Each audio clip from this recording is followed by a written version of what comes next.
She thought I was just another lonely old man who didn't know his worth. But I saw through her lies before it was too late. It all started innocently enough. She was a breath of fresh air in my otherwise monotonous life.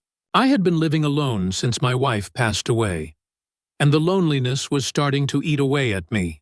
I wasn't old, not really, but I was feeling the years, the absence of someone who had once been everything to me. I first met her at that coffee shop. It wasn't a grand affair, just a casual encounter. She sat down across from me, her smile bright and her eyes full of curiosity. She asked what I was reading, and we started talking. There was something about the way she listened, like she genuinely cared about what I had to say. I'd forgotten what that felt like. She made me feel seen, like I was still important. She introduced herself as Lisa, a recent graduate working in marketing. She was young, vibrant, full of energy, and, I admit, I was drawn to her in a way I hadn't been in years. Over the next few weeks, we continued to meet up. I found myself looking forward to our coffee dates, then lunch, and then dinners. She would text me, "How's your day going?" Or, "Can't wait to see you tonight." I told myself I was just enjoying her company, that I wasn't looking for anything more. But the truth was, I was starting to feel something deep, something alive. Eventually, one evening, she invited me to her place for dinner. I didn't think much of it at first. Just another casual gathering, I thought. But that night, the way she looked at me, her soft gaze, the way she reached for my hand, it felt different. We shared a quiet, intimate meal, and after that, she kissed me. It wasn't the kind of kiss I expected. It wasn't rushed. It wasn't about passion. It was tender, slow, and something inside me clicked. I hadn't kissed anyone since my wife, and as I kissed her back, it felt like the world around us disappeared. From there, things moved quickly. She started staying over at my place. I was hesitant at first, but her charm, her attention, it was hard to resist. She had a way of making me feel needed, wanted. Before I knew it, she was living with me. I offered her the guest room, and soon enough, it became clear she was more than just a guest. She began taking care of me in ways I hadn't expected. She'd cook meals, clean the house, even help with things I couldn't quite manage anymore. It felt good. I had someone in my life again, someone who made me feel like I wasn't invisible. But then she started asking questions. At first it was subtle, things like, "How much do you have in your savings? What's your plan for when you're older?" At the time, I didn't think much of it. She was just concerned. But as the weeks went on, she began to suggest things. "Why don't you open a joint account with me? We could manage things together. It'd be easier for both of us." I didn't see the harm in it. I trusted her. She was becoming a part of my life. So I did it. I opened a joint account with her, allowing her to manage it with me. I didn't think it would lead to anything more than convenience, but I was wrong. She started using the money like it was hers. New clothes, spa days, an expensive car. Things she hadn't mentioned before. "I deserve this, don't you think?" she'd say, flashing a smile that made me feel like I had to agree. At first, I didn't say anything, but the bills started piling up. The first time I questioned it, she told me, "You're not getting any younger. You should enjoy life. I have friends I want to bring over. Take a trip together. I'm just trying to live a little." She'd always frame it like it was about living well, about us. But something didn't sit right. She started pushing boundaries. "You don't understand. My friends from college, they're young. They want to go out. Why can't I do the same? You can't expect me to just stay home all the time, can you?" She'd go out with them. Shopping, dinner parties, driving around in the new car. I thought she was just enjoying herself, but I felt the distance between us growing. She was spending more time with her friends and less with me. One night, she came back late. Again, I could smell the perfume, and her lipstick was smeared. "I was out with my friends," she said quickly, brushing past me. That night, I stayed up late, replaying everything in my mind. The signs were there. but I hadn't wanted to see them. My money wasn't just being spent on living well. It was being drained from me. And that was when I realized she was playing me. The next day, I decided to follow her.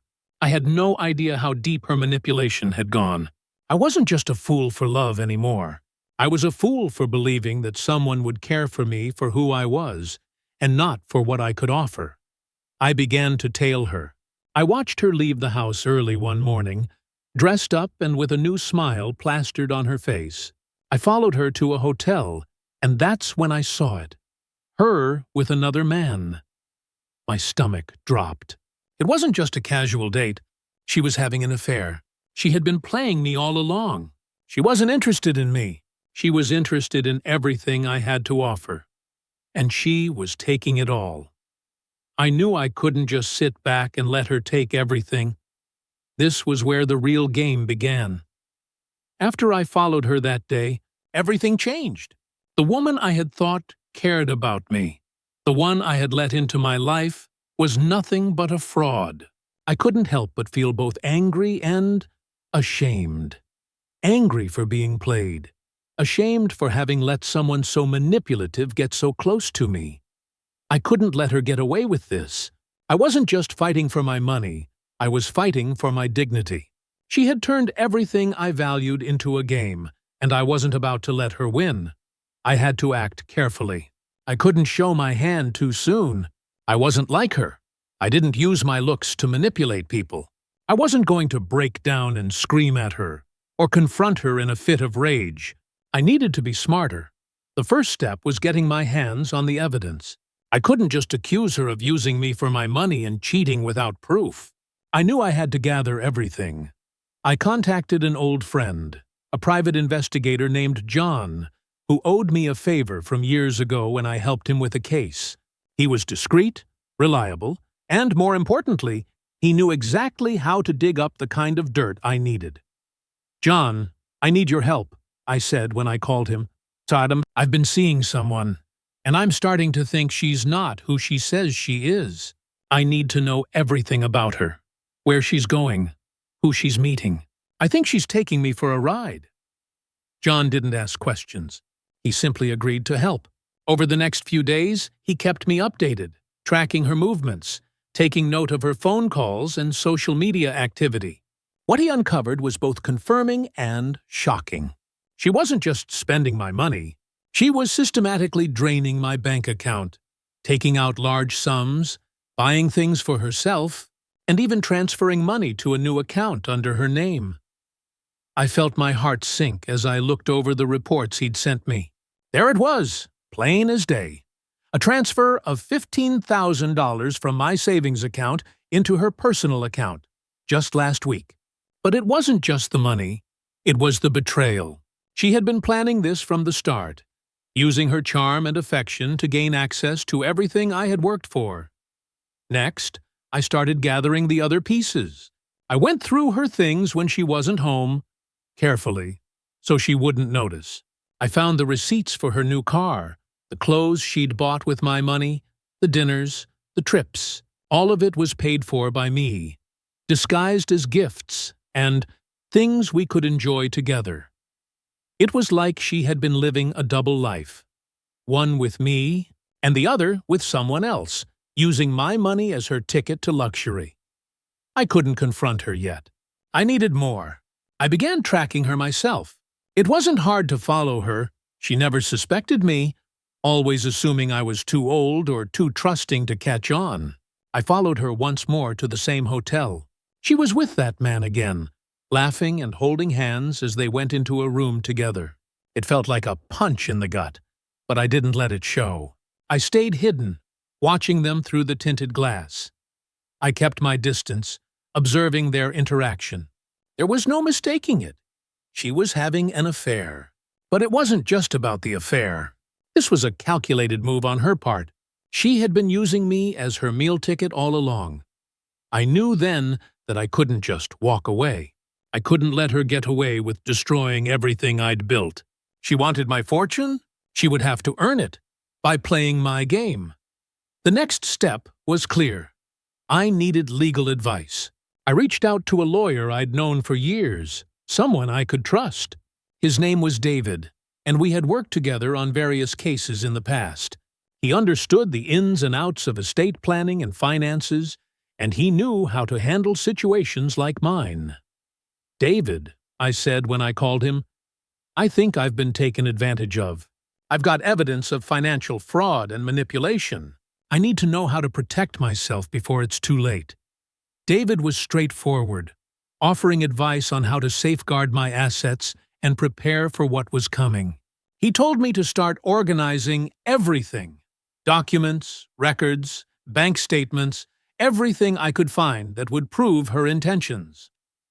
As I gathered the evidence, I felt a sense of calm. I wasn't helpless anymore. This wasn't just about revenge. This was about reclaiming what was mine: my life, my dignity, and everything she had tried to steal from me. I started drafting a plan. It would take time, but I knew that the next move had to be perfect. I couldn't afford to mess this up. The final confrontation would come, and when it did, she would have no way out. I wasn't just going to confront her. I was going to make her realize what she had been doing, piece by piece. By now, I had everything I needed. I wasn't going to just throw accusations at her and hope it all worked out. No, this had to be done carefully, methodically. She thought she had me under her thumb, that I was too old to understand what was happening. But she couldn't have been more wrong.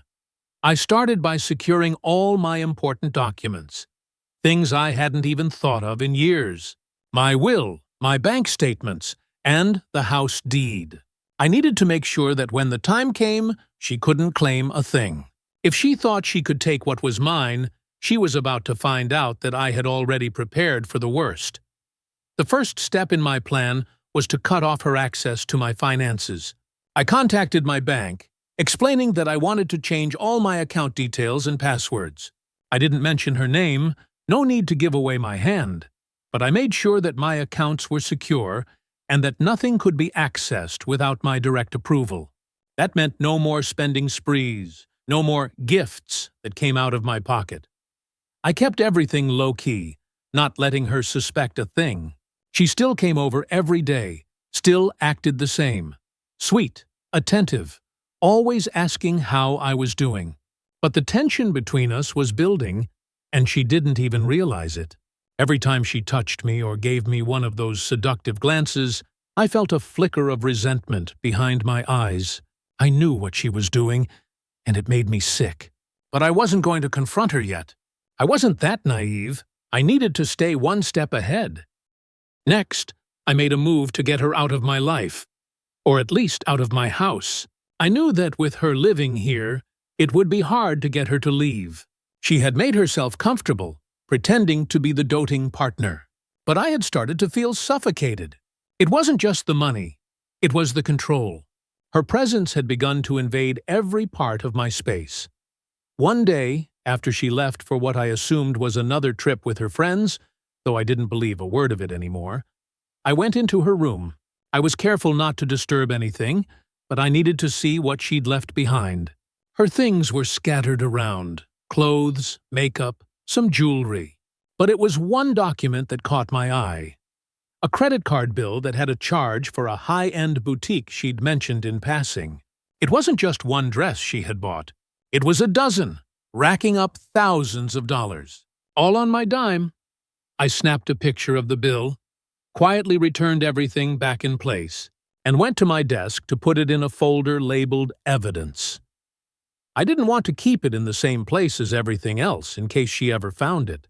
She wasn't the only one who could be sneaky. It was around this time that I noticed a shift in her behavior. The trips with her friends became more frequent, and I started to feel a little off. Something didn't add up. She'd come home late at night, smell like perfume, and always have a story about why she'd been gone longer than planned. But when she did come back, her phone would beep incessantly with texts. She'd try to hide it, but I saw the messages, always from the same number. Someone I didn't recognize. That's when I decided to take things further. I wasn't going to rely on her lies anymore. I hired John, the private investigator, to look into her past. I knew she had to have something to hide. People like her always did.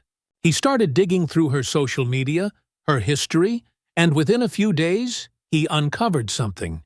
She had been married before. I was shocked.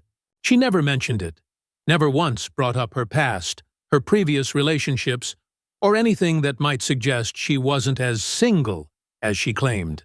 John found the divorce papers, filed just a year before we met. He also found records of an expensive divorce settlement. It made sense now. She wasn't just interested in me. She was interested in securing her financial future. I was sitting in my study when John called with the news. My mind raced as I processed the information. But it didn't change the plan. It only confirmed it. I was going to expose her, but I had to be careful. I had to make sure that when the time came, she couldn't twist things around or manipulate the situation in her favor. The next step was simple. Start gathering more evidence. I'd been quietly collecting receipts and texts, but now it was time to get more concrete proof. I had already made a mental list of everything I needed: evidence of her spending habits, records of her visits to the hotel, proof of the affair, and the money she had stolen. I also knew I needed to check her phone one last time. It wasn't hard to get access to it. She had become too comfortable with me, leaving it unlocked on the coffee table. She never thought I would look through it. And maybe part of me had forgotten what it was like to feel betrayed, to feel the need to gather evidence. But the moment I opened that phone and saw the messages, there it was, the proof I needed. She had been cheating on me for months, and I had all the screenshots to prove it. She thought she had me fooled, but I was about to turn the tables in a way she never expected. I couldn't pretend anymore. Every time she smiled at me, every time she leaned in close with that seductive look in her eyes, it made me feel nauseous. The lies were piling up, and I knew I couldn't stay quiet much longer. For days, I stewed in silence, pretending everything was fine, while on the inside, I was building my plan. But the more I watched her, the more I realized how deep she had woven herself into my life, into my finances. She'd managed to convince me that she was just taking care of me, that she needed my support. But I saw it now. It wasn't love. It was manipulation. I kept track of everything. Her spending sprees, the money disappearing from my accounts, the late-night outings where she supposedly went to see friends. But the truth was, those friends weren't the ones she was with. It wasn't me she was interested in. I was just a means to an end. I began gathering the receipts, the bank statements, the texts from her phone that showed who she was really spending time with. There was no way I was going to let her spin this in her favor. She had used me for far too long, and now it was time for her to see how it felt to be exposed. The tension between us was palpable. I noticed her getting more defensive, more secretive. She'd come home late, but now, instead of the stories she used to tell, she was quiet. When I asked her where she'd been, she'd give me a half-hearted answer, something vague like, "Out with some friends." But it didn't take a genius to know those friends weren't the ones she'd told me about. I could tell something had changed in her demeanor. She was becoming more careful, more guarded. And that made me feel even more certain that she was hiding something. It wasn't just the money anymore.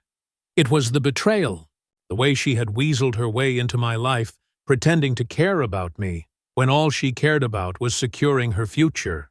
I wasn't a fool, and I wasn't going to let her play me any longer. It became clear to me that if I was going to expose her, I had to do it in a way that left no room for her to wiggle out. I had to give her a taste of what it felt like to be trapped, to have no way out. I couldn't confront her head-on, not yet. I needed to plan every move, every word, every action with precision. I started with the money. I had access to my bank records, and I had noticed more than one suspicious transfer that she had made, always to her own account, or to places she never mentioned. The bills I found in her drawer showed that she'd been using my money for things I never approved of. Expensive cars, dinners with friends I didn't know, shopping sprees. But the worst part was the constant pressure to spend more.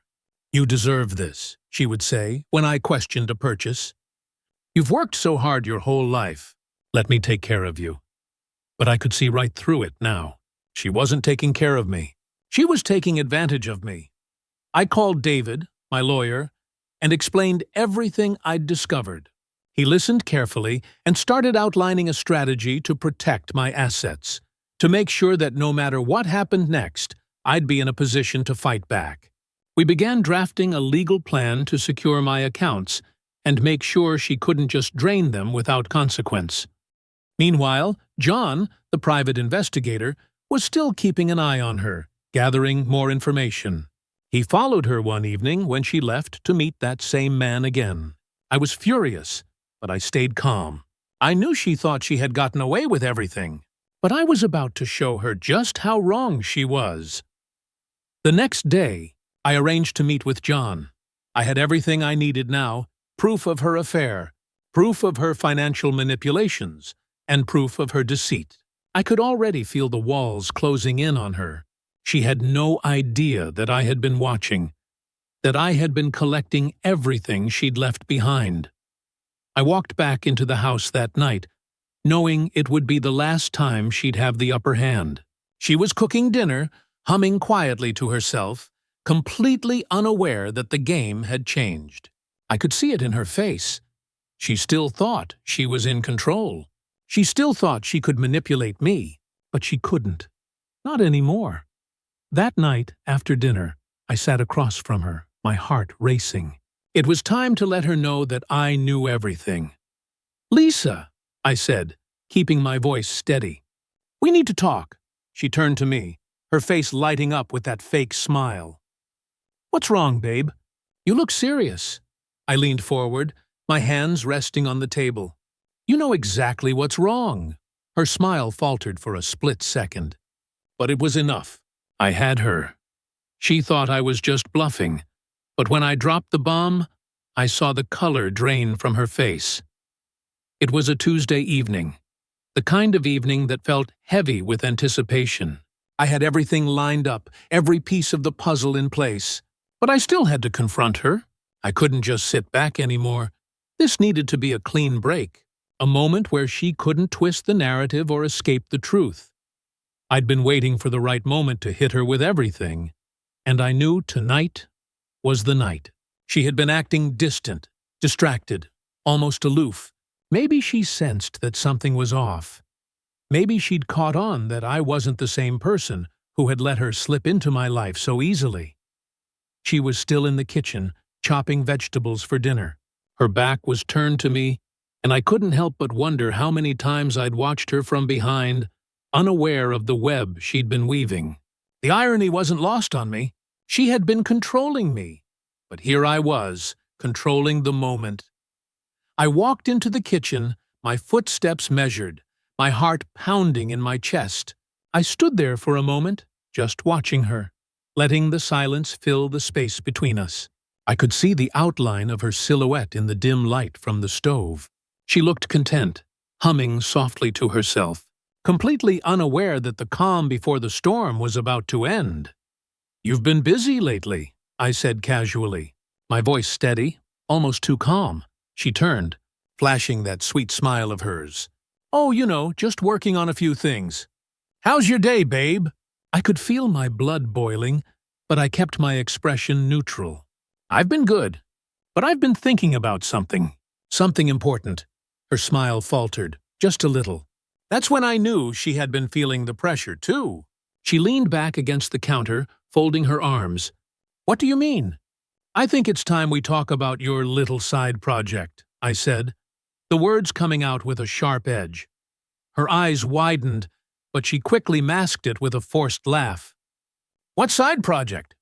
I didn't let her get away with the deflection. "Don't play dumb, Lisa. You think I didn't know what you were doing?"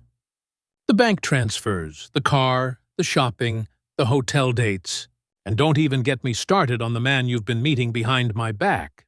I've seen everything." Her face turned pale, and for the first time since I met her, she was speechless. The silence hung in the air like thick smoke. I could see the wheels turning in her head, but there was nowhere for her to run now. She stepped forward, trying to regain control. But I wasn't backing down. You thought I was just some old man who wouldn't catch on. But I'm not a fool, Lisa. I know exactly what you've been doing, and I've been watching you every step of the way. I pulled out the envelope. I had spent days preparing it. Inside were copies of everything I had collected. The bank statements, the receipts, the hotel booking confirmations. It was all laid out before her, clear as day. I slapped the envelope down on the counter, right in front of her. She looked at it, then back at me, her expression going from shock to anger. "What the hell is this?" she demanded, her voice trembling. "I think you know exactly what it is," I said coldly. "Every receipt, every text, every lie you've told me. It's all in here. You've been playing me, taking what's mine. But it's over now. I've got everything I need." She stared at the envelope, her eyes narrowing. Her lips trembled, but she quickly straightened up, as if she were preparing to play her next move. "You don't know what you're talking about. You're paranoid. You're old. You're stuck in your ways. You're just looking for an excuse to accuse me of something I haven't done." I was done hearing her lies. "Don't pretend you didn't think I wouldn't find out. I'm not stupid, Lisa.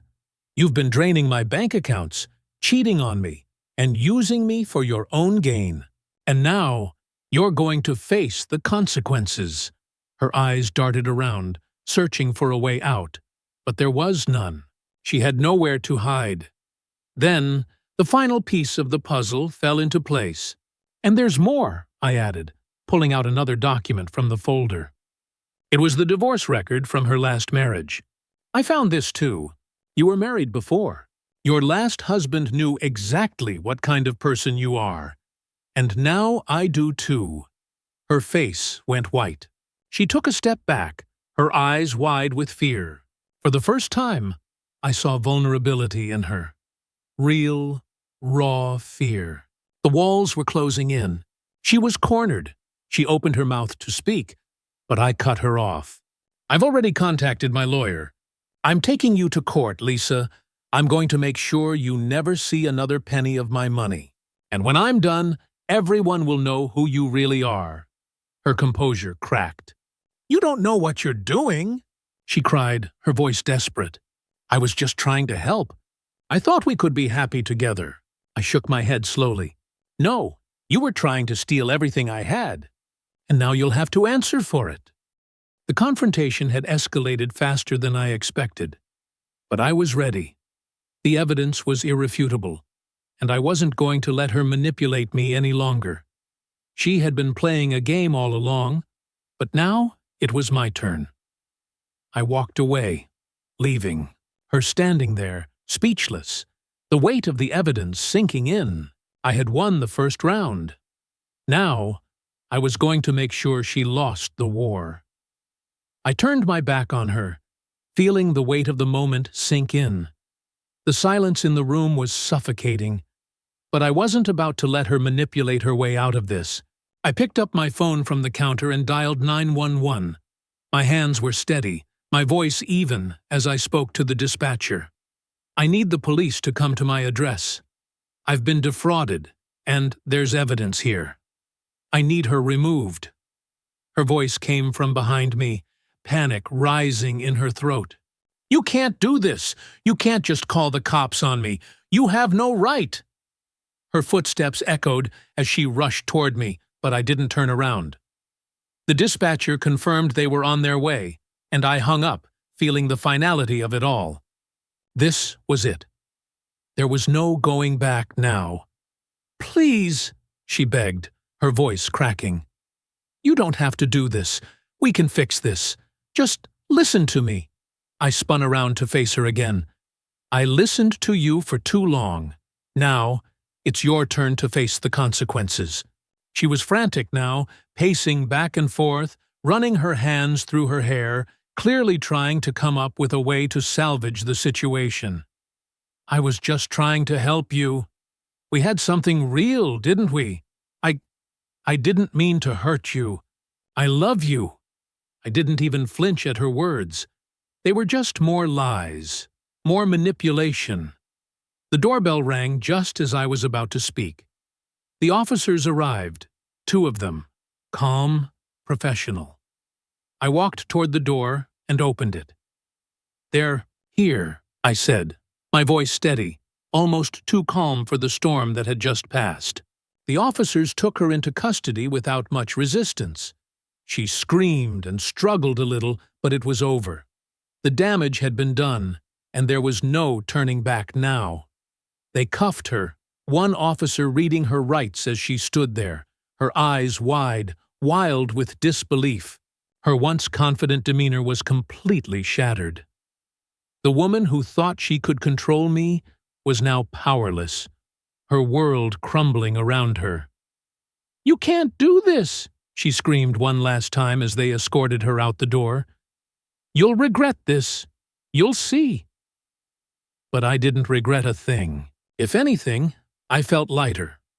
The weight of everything she had done was finally being lifted from my shoulders. She thought she had me trapped, but I had just freed myself from her manipulation. I watched as the officers led her to the squad car, her protests fading into the distance. I stood at the door, my body trembling slightly. Not from fear, but from the rush of adrenaline. This was the moment I'd been waiting for. The moment when I took control back. I couldn't help but feel a strange sense of relief. It was over. She was going to face the consequences for what she had done, and I was going to make sure she didn't get away with it. The police had done their part, and now the courtroom would deliver the ultimate consequence. Justice was served. The days following her arrest felt like a blur, each one blending into the next as I prepared for the court hearing. Lisa had been arrested, but I knew that the legal battle was far from over. The shock of the situation wore off quickly, replaced by the cold realization that I had to make sure she faced the full consequences of her actions. I had no intention of letting her off the hook. She'd played me for long enough, and now she had to answer for it. The trial itself was straightforward. Lisa's lawyer tried to argue that I was a confused elderly man who had been misled by her. They painted me as someone who didn't understand what was happening around him, hoping to sway the jury's sympathy. But the evidence we presented, bank statements, receipts, texts, the affair, made it clear that she had used me for my money and manipulated me emotionally. She had deceived me in the worst possible way. When the judge delivered the verdict, it felt like a weight lifting off my shoulders. Lisa Matthews, you are found guilty of financial fraud, emotional manipulation, and theft. You are hereby sentenced to 3 years in prison for the fraud, with an additional charge of emotional abuse. You are also ordered to pay $50,000 in restitution to Mr. Collins, and you will be barred from making any claims on his property or assets. The words hit me like a wave, and I didn't know how to feel. The victory wasn't as sweet as I had imagined. The sentence wasn't overly harsh, but it was fair.